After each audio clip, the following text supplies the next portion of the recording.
All right, good morning. My name is Chris Fay, and I'm honored to serve as the principal here at Christian Brothers High School. We'd like to begin our program this morning as we do everything at CBHS, and that's with a prayer. At this time, I'd like to introduce Monsignor MacArthur, who's a 1966 graduate of CBHS, to the podium and start our program with a prayer. Let's remember that we are in the holy presence of God, in the name of the Father, and of the Son, and of the Holy Spirit. Father, we thank you for the gift of life and the gift of this holy season of Easter.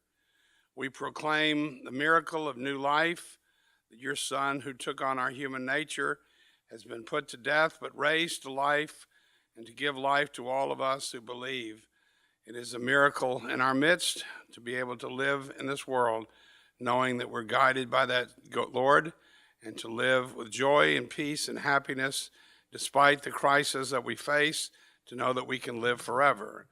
In our own community, we've been blessed with a great other miracle of St. Jude Hospital. For many years, over 50 years, they've been in this community ministering to the illness, childhood diseases, leukemia in particular, and their rate has gone from children dying very young to living long, productive lives, because they have been open to the grace and power of that risen Lord through ministry of healing, through research. As Dr. James Downing is our guest today, we ask your blessing upon him and his work. Continue that great work and that miracle to be alive in this city. And we give thanks to God for it. You merged today and you're tethered with another great institution, the Lasallian tradition of Christian Brothers High School, who also is a place of miracles, who shape young men into lives of value and worth and dignity, to be able to go into the world to make a difference. All of these merge together in order that the risen Lord can be seen and that people can be healed and strengthened and sent forth to make our world a better place. We give thanks for all of them and blessings on all that is good in our lives. St. John Baptist de La Salle, live Jesus in our hearts. Father, Son, Holy Spirit.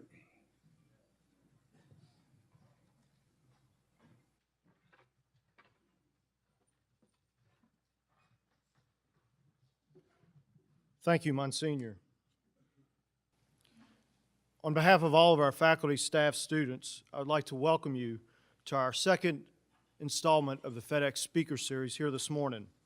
In conjunction with the Marr Department of Business and Economics, we're proud to present to you Dr. Downing in just a few minutes. Our goal with this program is to provide a valuable education and networking opportunity for our community and to help connect citizens of Memphis with the Christian Brothers who have been serving this great city for almost 150 years.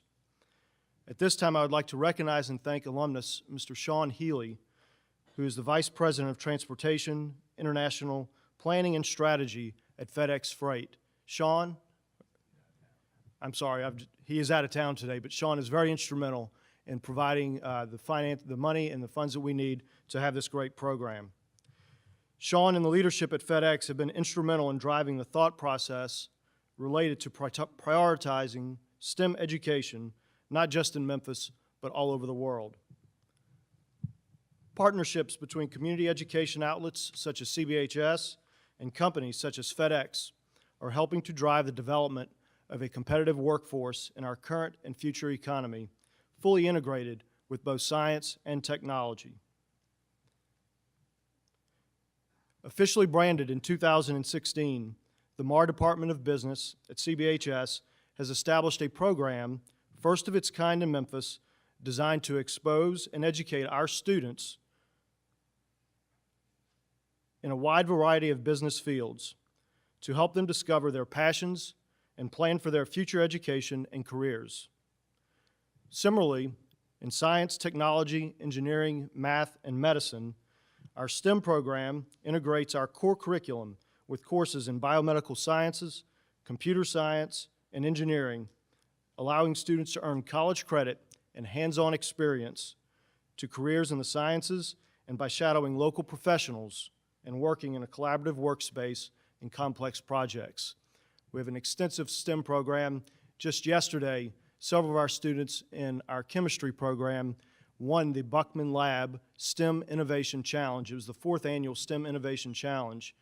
They finished first in the filtration division and second in the corrosion division, and they were led by our science department chair, who is here, Mr. Don Whittington, to defeat Houston High School in the 4th annual Buckman Lab Innovation Challenge. And I'm proud to announce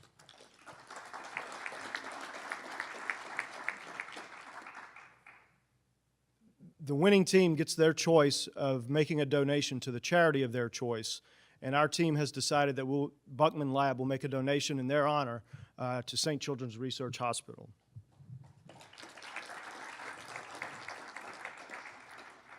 And I'd introduce the team to you, but a lot of them have left this morning for the state Latin competition, so they're not with us. But I encourage anyone in the audience to reach out to me personally through email or give me a phone call if you'd like to learn more about our academic programming at CBHS and all of our strategic initiatives to help provide local talent to the Memphis workforce. At CBHS, we're very fortunate to have so many alumni and friends in the community who have found themselves in prominent positions in the private and public sector.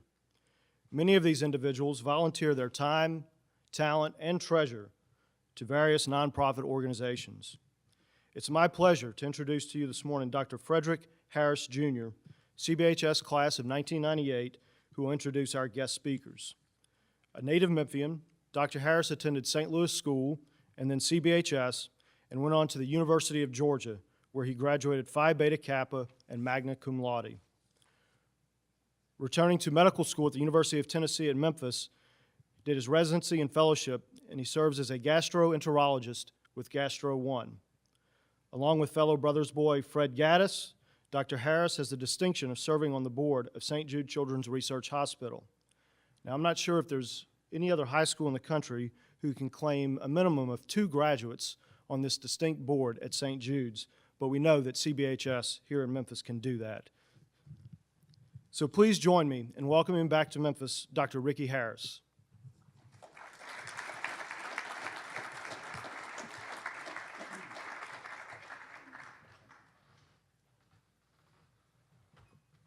What an honor it is to be here. Thank you, Principal Fay. As many of y'all know, the Christian and Catholic community of Memphis and St. Jude have had a very close relationship, particularly Christian Brothers in St. Jude. In fact, the CBHS band performed at the hospital's grand opening many, many years ago, and our own brother Joel was part of the band at that time. Since then, Christian Brothers has become home of dozens of many patients, patient families, St. Jude and ALSAC employees, and their children too.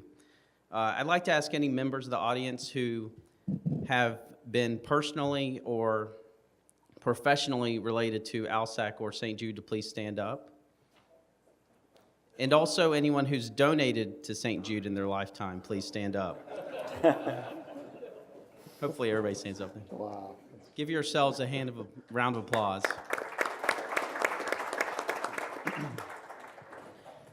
Joining our main guest, Dr. Downing, on stage today is Dr. Fred Azar. He serves as the Chief of Staff of Campbell Clinic. Dr. Azar is a graduate of the University of Notre Dame, Tulane Medical School. He completed his residency with UT Campbell Clinic in 1994. He serves as primary sports medicine physician for the Memphis Grizzlies, Redbirds, CBU, and the University of Memphis. Most importantly, he serves as a primary sports physician here at Christian Brothers, supervising a team of on-site trainers and attending to the care of our student athletes. Dr. Azar and his wife, Julie, are proud parents of Nick, CBHS class of 2015, and are members of the CBHS Momentum for Our Future Capital Campaign Steering Committee. Dr. Azar is likewise a fellow board member of St. Jude Children's Research Hospital and will help conduct today's program. Please join me in welcoming to our program Dr. Fred Azar.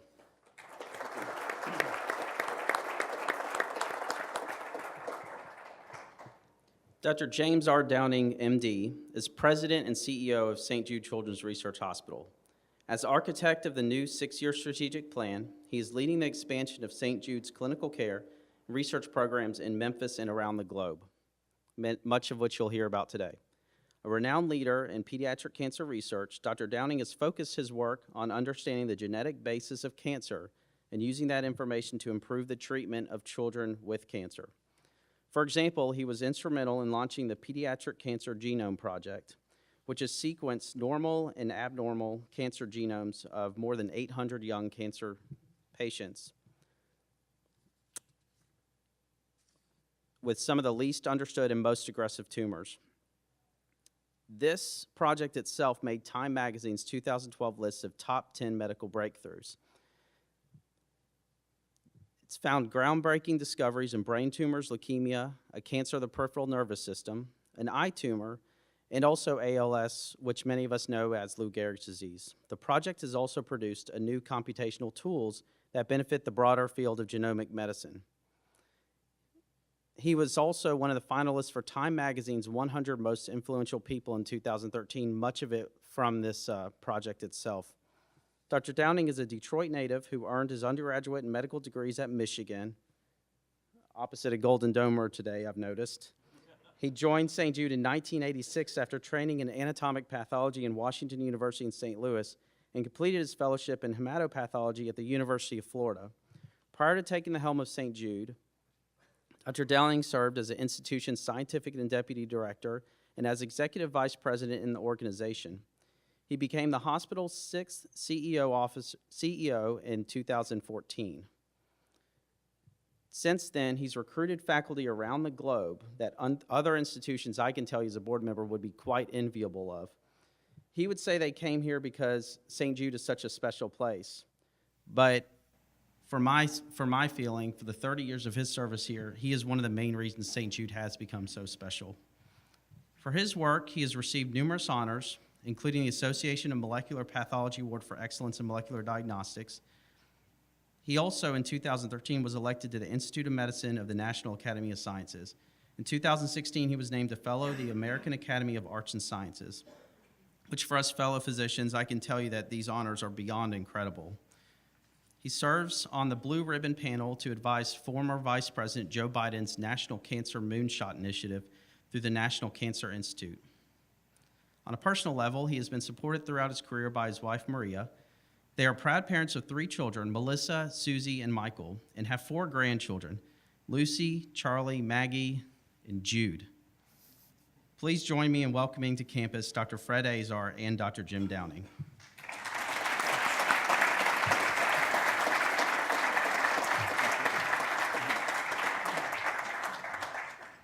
Thank you, Ricky.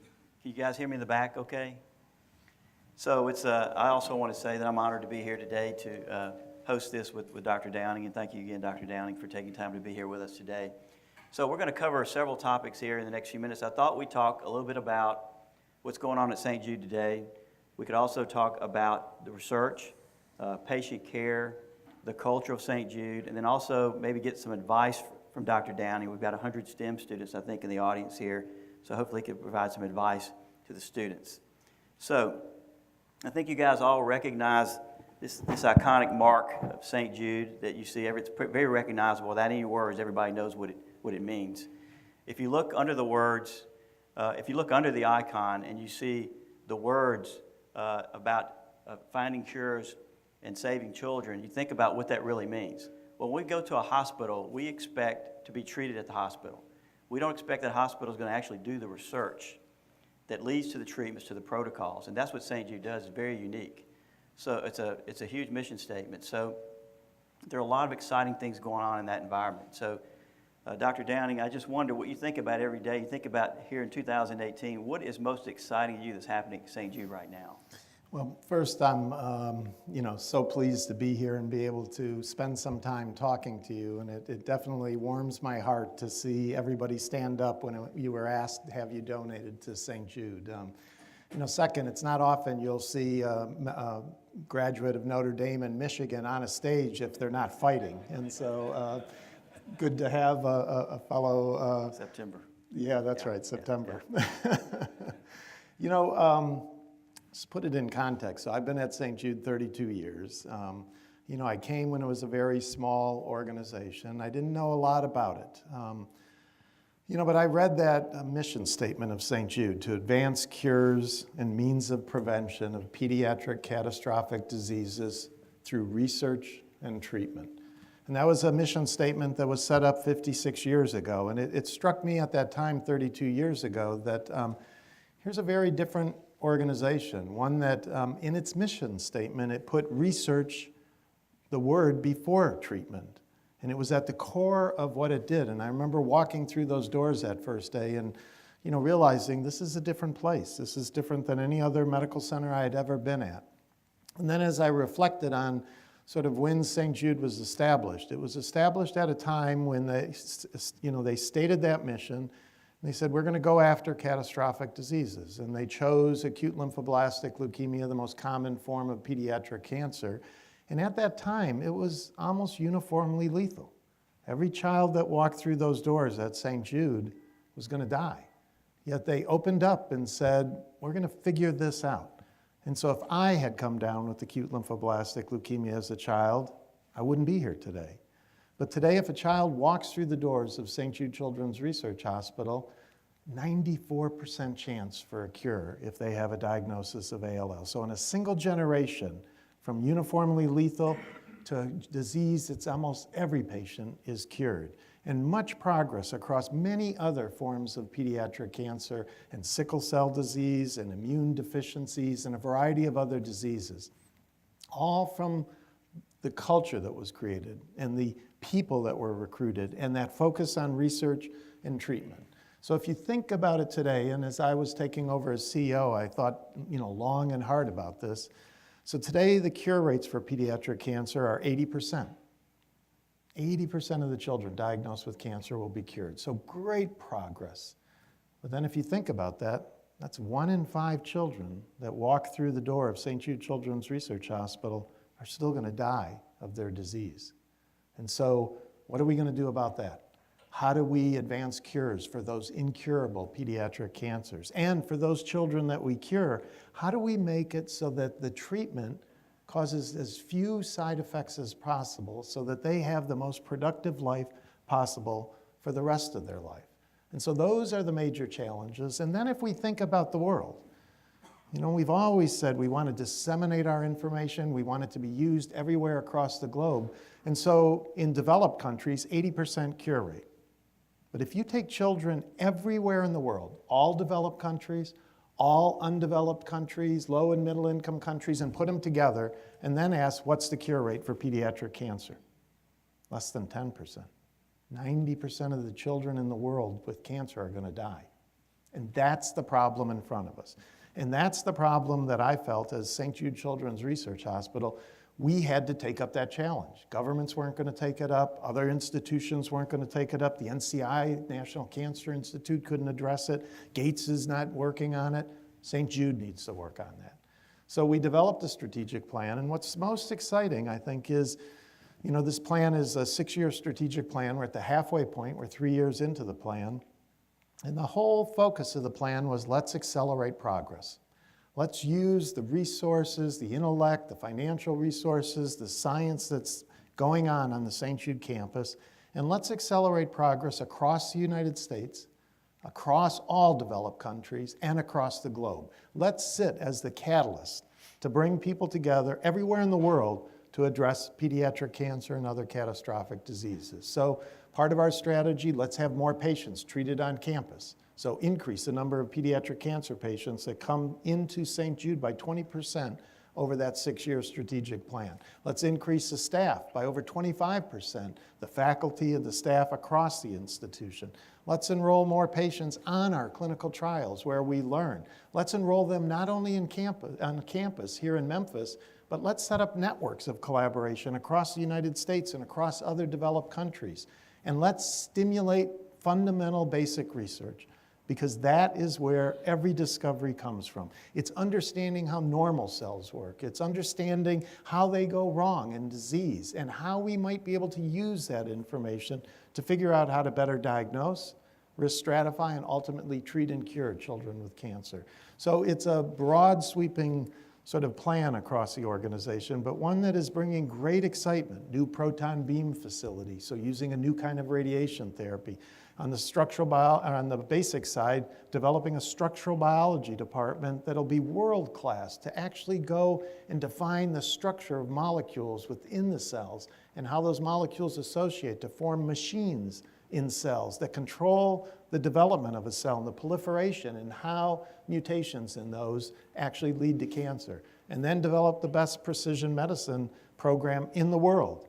Everyone who gets a diagnosis of cancer now wants to have their tumor sequenced. Do I have this mutation or do I have that mutation? Can I use one of these new drugs, targeted agents?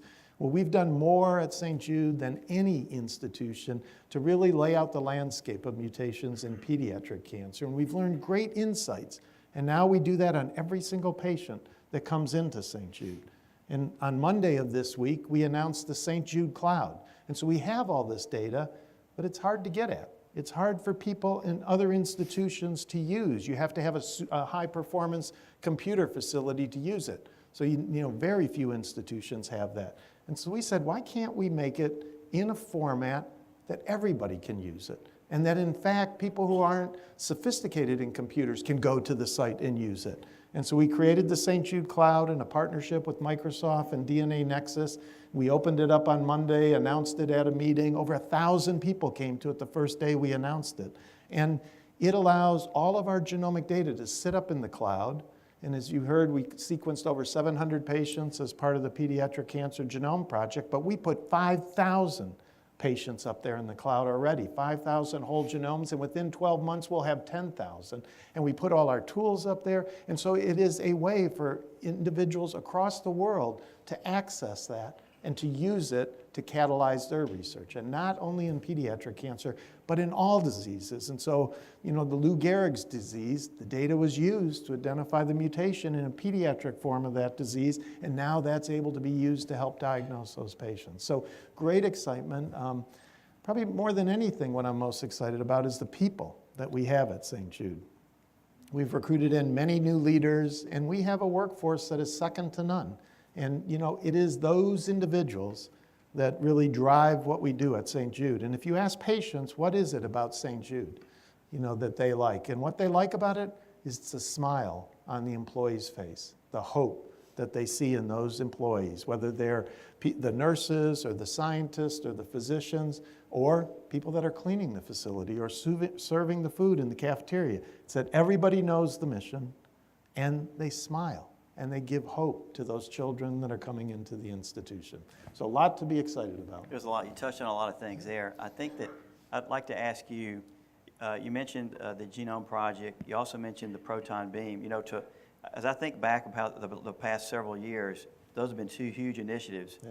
Just to watch that whole proton beam planned and be built was really monumental. We've got some techies in the audience. I wonder if you could share a little bit of information, how that differs from traditional radiation therapy and what we can use as how good it is, valuable it is as a tool for patient care. Yeah, so traditional radiation therapy is photon-based radiation therapy, and the machines that generate those photons are sort of contained within that room that you sit, if you have ever seen one of those. And it's been used, for decades now, and it's a kind of radiation therapy that goes right through your body.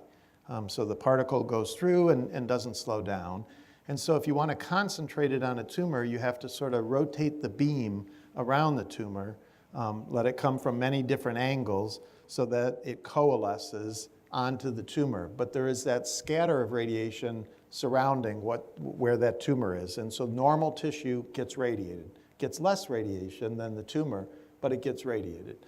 So proton beam was a new form of radiation therapy that are actually particles that have a very different sort of path through the body. Instead of going right through the body, they go in a certain distance and deposit all their energy right there.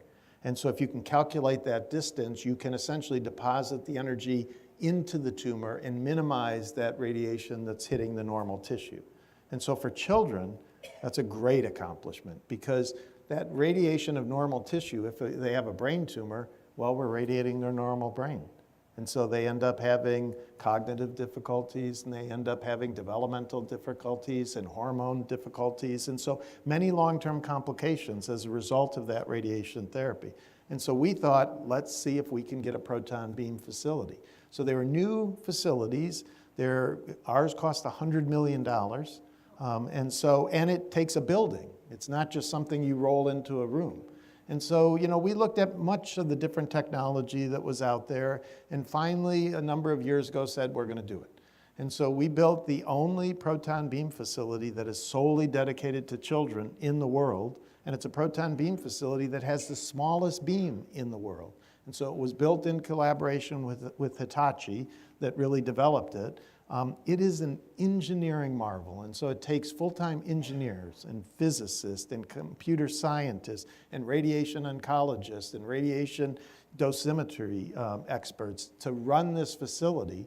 And so in the basement, 60 feet underground of our K Research and Care Tower, sits a synchrotron that essentially accelerates that proton to 0.6 the speed of light, and then goes down a tube that's the length of a football field with magnets around it that condense that beam and steer that beam into a 2-story gantry that rotates that beam around a child that's sitting on a bed in the room.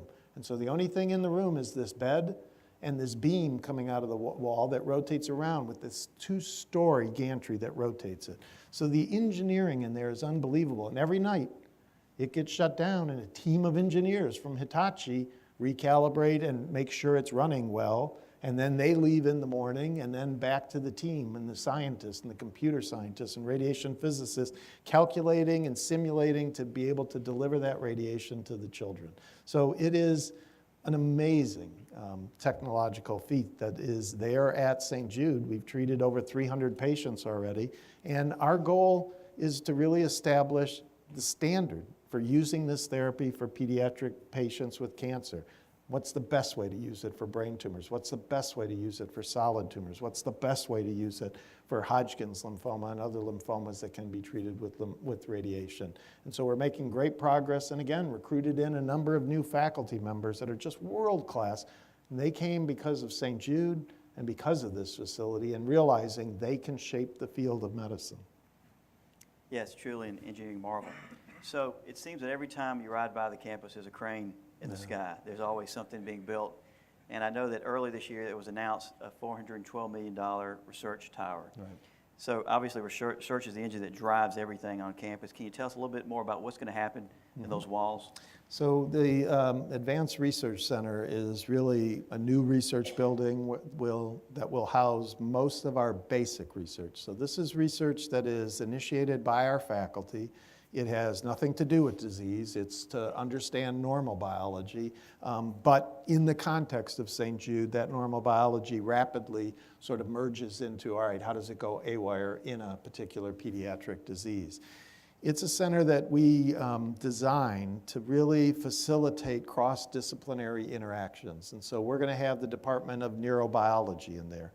We're going to have the Department of Immunology in there. We're going to have the Department of Cell and Molecular Biology in there. We're going to have a number of centers of excellence. And so these are different departments where the faculty have common interests and use common methodologies, but we've increased the space for interactions across those departments. It will have the most sophisticated tools for science in the world. We have some of the most advanced microscopy that allows us to look within cells, to look at the molecular level within cells, to look at living cells in tissues and be able to track the movement of those cells and the movement of molecules within those cells. So a whole advanced imaging sort of facility there. A state-of-the-art preclinical facility where we're actually taking samples from patients, tissue, single-cell samples. These can be from normal people or from the patients, and we can then convert those into induced pluripotential stem cells, so skin cells, or cells from the dental pulp of an extracted tooth. Create those in culture into an induced pluripotential stem cell that then has the capacity to differentiate into many different tissues. So we can differentiate that tissue into the cells that actually give rise to the different pediatric cancers. And then we can study that in a dish, but then we can use that to screen different drugs to see if we can identify new drugs that will actually work against those individual cancers. And so there'll be many what we call shared resources that bring together the technology that allows our investigators, our faculty, to do that. And so it's to bring the most advanced technology so that it's available to every investigator. So an imaging core, this induced pluripotential stem cell core, a gene editing core where we can use the most advanced technology to induce mutations into those cells that mimic the mutations we see in the cancer patients, and ask, how does that affect that normal biology? So an amazing facility, be over 600,000 square feet, the largest building ever built on the St. Jude campus. In fact, one of the largest buildings ever built in the city of Memphis. It'll employ over 1,000 individuals within that facility. We'll have a number of shelved floors, so we'll be able to continue to expand into that facility. And so it should last St. Jude over 20 years as it expands in its realm of basic science to make those fundamental discoveries that will impact our patients. So you mentioned at a prior board meeting the number of research projects published a year. What was that number roughly? Yeah, it's probably over 700 plus publications per year that come out of our faculty, and it's a faculty that's about 240. And so it's a level of productivity that you rarely see, but even more important than the number is when we look at the impact of our publications. And so one can look at impact a variety of different ways, but like in any field, there's sort of places you go that are more prestigious. And so there are journals that we publish in that are more prestigious. New England Journal of Medicine, everybody reads it. There are certain basic science journals that everybody reads. And so we've literally published more papers in those journals than any of our competitors. And, in fact, our research, the clinical studies that we do at St. Jude, if one looks over a 10-year period, St. Jude has initiated more clinical studies than the combination of the next 9 best pediatric cancer programs in the United States. And so us alone does more than the next 9 in the United States. And those are the studies that advance progress. You mentioned competition, but Danny Thomas wanted the research to be put out as soon as possible, and you mentioned the St. Jude Cloud. Can you tell us a little bit more about that? Because research gets done, the information immediately goes out, and so that's something that has been a philosophy. Yeah, it's been a culture of ours. Danny Thomas really established it. We want to share what we do on the campus so that everybody can take advantage of it and help them accelerate their research. And so, we publish our work, those genomes from the Pediatric Cancer Project. We put them out on a database. Back in 2011, we started putting them out so that people could access those. Many of the other competitors were not doing that. You would see their paper, you'd say, I want to get that data. And they'd say, yeah, we'll give it to you. And about a year and a half later, you were still trying to get the data. Ours, we put out there, we let them use it. Even before we published the paper, we said, you can use it as long as you abide by these rules. We patent some of our discoveries.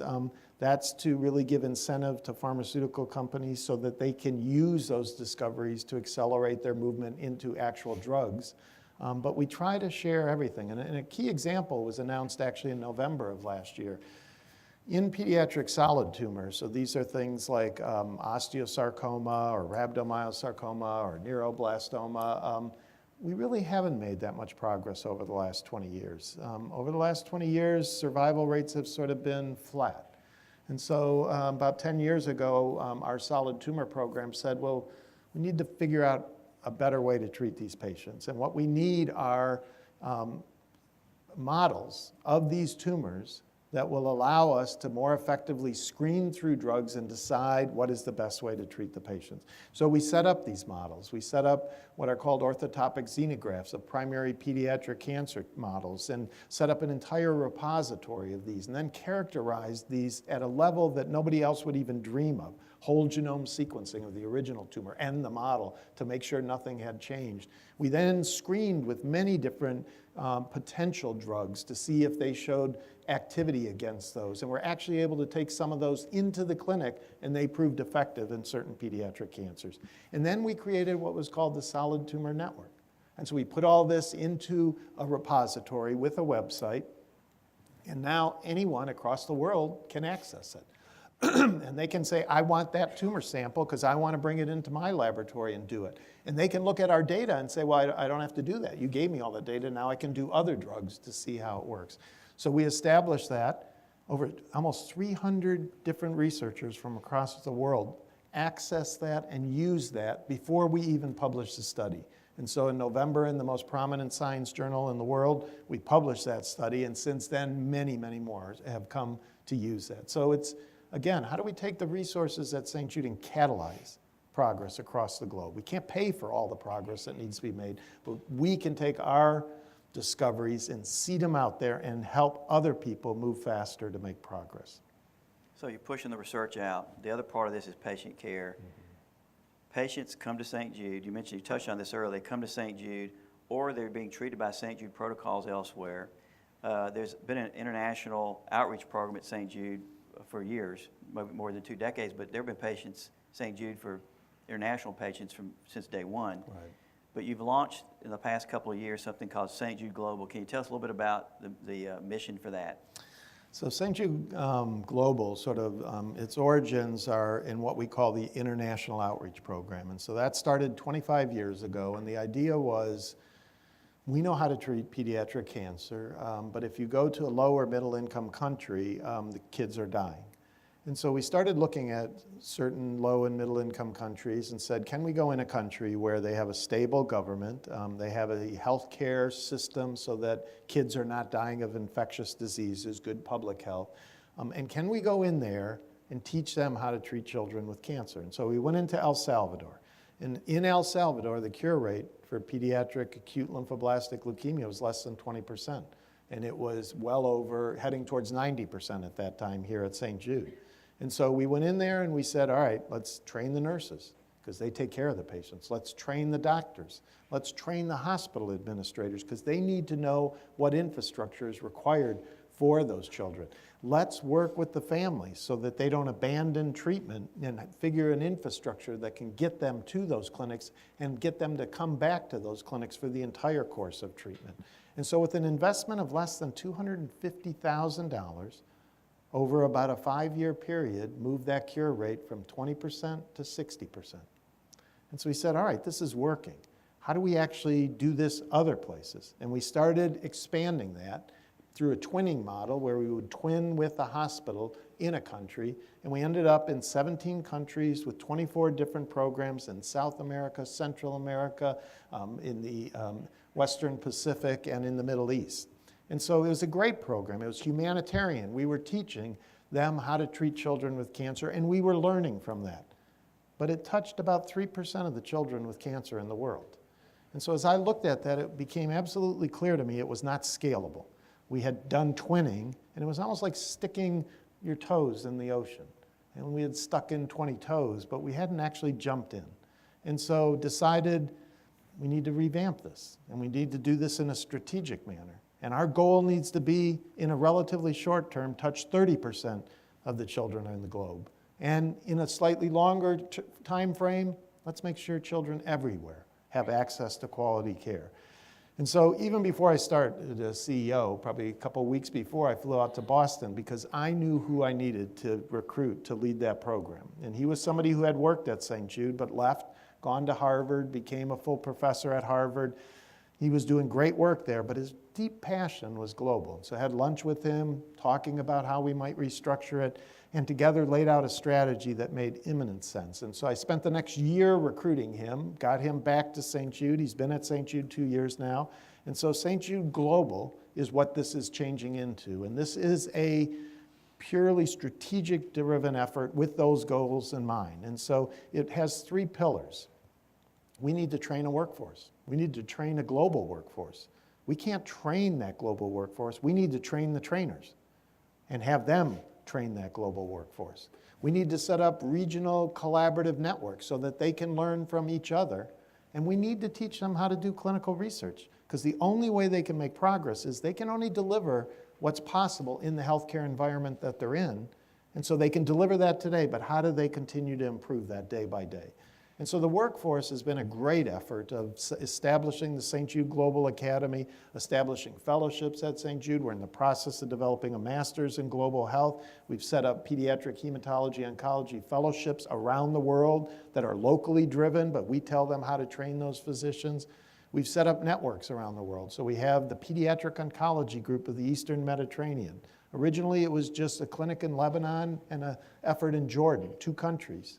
It's now 72 hospitals across multiple countries in the region coming together as the Pediatric Oncology Group of the Eastern Mediterranean.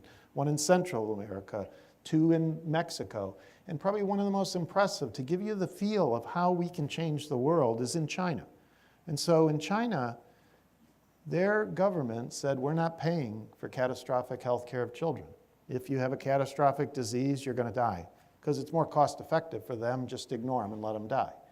And so Qinghan Pui, the head of our leukemia program, went into China at Shanghai Children's Medical Center, and he said, no, I'm going to show you, for minimal amounts of money, you can cure a substantial number of these kids. So he set up a clinical research protocol with the physicians at Shanghai Children's Medical Center, treated a number of those leukemia patients, and showed that they could cure 60% of those patients for less than $15,000 per patient. It turns out the Minister of Health was a researcher in leukemia who had been trained in the West, in Paris, and we knew him. He was working in the field that I was working in.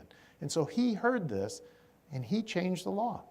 And so China changed the law, and they now cover the healthcare costs of children with catastrophic diseases because of that study that came out of St. Jude. So the next thing was, how do we train that workforce in China? So we got 19 different institutions across China to come together. We helped them develop a protocol. We had all of them come to our campus and taught them how to collect that data, how to analyze that data. And now they're progressing with that protocol of over 1,000 children being treated every year on that protocol. And from that infrastructure, they will advance that treatment. And from that infrastructure, the government said, we're building a center of excellence for pediatric catastrophic diseases modeled after St. Jude, and they've already decided the ground and are breaking ground on it. And so we're advancing that program and advancing programs in the Western Pacific, in Cambodia, in Vietnam, in Laos, and in Central America, and as I said, in the Middle East, and in Russia. Russia came to us and said, we have a children's hospital. We modeled it after St. Jude. Carlos actually was on their board of directors. They came to us and said, we could do something for the former Soviet republics, but they won't work with us. Can St. Jude be the intermediary? And so we're exploring that because, again, there are children out there that do not need to be dying of these diseases, and we can help that. So the program, I think, in the end, is the forefront for St. Jude. How do we actually do this? How do we make sure in less than 10 years, 30% of the children are being treated with quality care for cancer, and ultimately that every child is treated with quality care. So it's an expanding program, great faculty coming in health economics and anthropology, pediatric oncology, and statistics, to really education, to bring people together, implementation research, bring them together and figure out how to do this. And ultimately, we will learn more from them than they will learn from us. There will be things that we will learn out in those developed countries that will change the way we treat children in the United States. So I think it's a great effort, one that, I think as we reflect back, maybe the most important thing that we do over the next 20 years at St. Jude. It's very inspiring. So, okay, we got time for one more topic. So what I want to ask you now is, we've got some STEM students in the audience. Okay, they're trying to figure out how they can get from there to here. Yeah. So as they're thinking about that, I want you to think back just a few short years ago when you were in high school in Michigan, and what you were thinking at that time. Yeah. Throw in what was your favorite course and what was your least favorite course. I bet they want to know that. But also, what advice you would give to them as you can look back and see where you were then and where you are now today. Yeah, I mean, I'm not proud of my high school years. I played football and had fun and slid by in school. And so my least favorite course was biology. I just hated it, because I literally watched football films during biology because the biology course was run by the football coach. And so when I got to college, I was really in engineering. I was always good at math, and I was in engineering, and somehow took a biology course and decided this is what I want to do. And so the first advice is you have to find your passion. This is what you're going to do the rest of your life, and you've got to find a career that you are incredibly passionate about. It is, you want to wake up in the morning, thinking about your job and, going tonight dreaming about, what you're doing. And so I was lucky. I found molecular biology and just loved it from the first day I stumbled on that book in college and pursued it and was able to do research and just really, really liked it. I think the second piece of advice is you have to dream big. Don't be afraid. Dream big. Danny Thomas dreamed big. We're going to cure this incurable disease. When we look at our strategy, nope, we're going. We're going all in, and we're going to dream big. And so, don't even if you're not confident you can achieve it, so what? Dream big and go after it. The third piece of advice I always give is you need the smallest safety net possible. So as you go forward, don't think about plan B. Just go full in on plan A. Have enough confidence in yourself that you know how to work hard, that you've had a good education here at Christian Brothers, and that you will get a good education in college, and go all in after your passion, and don't worry about plan B. And even when you get that first job, don't worry about plan B, go for it. Just keep focusing on that. I think, the other piece of advice is you have to remember who you are. Be honest to yourself at all times. Keep yourself rooted in who you are and what your principles are and what your character is, and don't take shortcuts, and don't use other people to accomplish what you want to accomplish. Be true to yourself in all situations, even when it gets tough. Be true to yourself. And lastly, you really will not accomplish anything on your own. It is all about teamwork. And so you must approach both your education and your movement into a career with that in mind, that those people that are around you are the ones that are going to help you succeed. And so you need to help them succeed. And together you'll accomplish more than you will if you're trying to just focus on yourself. So those are sort of the principles I try to live by. And I think our workforce at St. Jude tries to live by those, to all dream big and to work as a team to accomplish what we want to accomplish. Yeah, I'm all fired up. I hope the rest of you guys are too. I'll tell you that we're very blessed to have St. Jude in our community. And you can see, if you search the world over and look for a CEO and president, you would find Dr. Downing. So you can see we're very fortunate to have him leading St. Jude. So with that, I'll let Brother Chris close.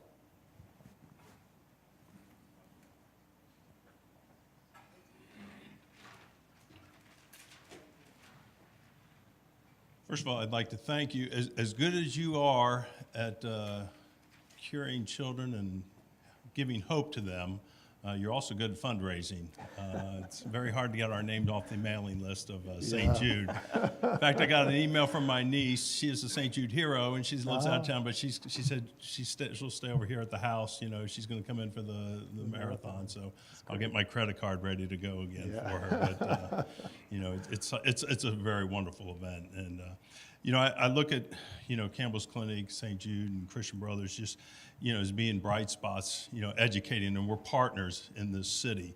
And, you take care of our kids, we educate those kids. I can only name one kid from here who's been a patient that didn't make it, John Thurston. His name's in our memorial garden. You're giving hope to these parents at their lowest point. And it's just a remarkable thing what you guys do. And thank you on behalf of the community, and we're glad to support it. We also like to, as partners, give you guys a little title. We call our graduates Brothers Boys. It's something around the country, around the world. It's a title of endearment, but it's a title of pride as well. These guys have gone through this education, and the idea is giving back to the community. And we do the same thing. One of the things the STEM program is find their passion before they go to college and to know what they want to do in the direction. So we'd like to make you guys honorary Brothers Boys, both of you. And at this time, we'd like to give you a little presentation there. Wow, this is a big deal for me. I know it is. Because I live vicariously through my son. Thank you, man. This is awesome. Thank you for being here. Oh, man, this is awesome. Thanks. And- Okay. And That's so nice. Thank you. Thank you. Appreciate it. And now we're putting you on our mailing list. Thank you all very much. All right, thanks. Thank you. Thank you all for coming. This concludes our program for this morning, and be on the lookout for the one coming in the fall. Thank you for being here. That's great. Let's get a picture. Get a picture? Okay.